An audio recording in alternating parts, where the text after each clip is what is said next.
దేవి అవతారాలలో అత్యంత ఉగ్రరూపం మహిషాసురమర్ధినీ దేవి.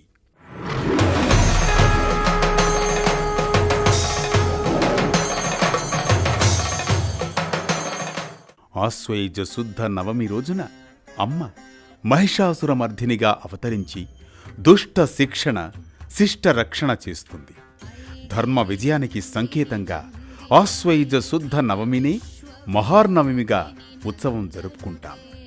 సింహవాహనాన్ని అధిష్ఠించి ఆయుధాలను ధరించిన అమ్మ సకల దేవతల అంశతో మహాశక్తి రూపంతో ఈరోజు దర్శనమిస్తుంది. మహిషాసురుడనే రాక్షసుణ్ణి సంహరించిన అమ్మను మహిషాసురమర్ధినీదేవిగా పూజిస్తే శత్రుభయాలు తొలగిపోయి సకల విజయాలు కలుగుతాయి.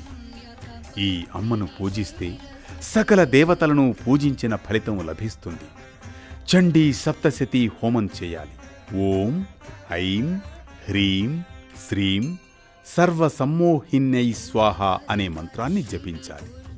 కేసరి పూర్ణాలు నివేదించాలి. మహిషాసురమర్ధిని ఆరాధనతో భక్తుని జీవితంలో ధైర్యం, విజయం, శాంతి ప్రసరిస్తాయి.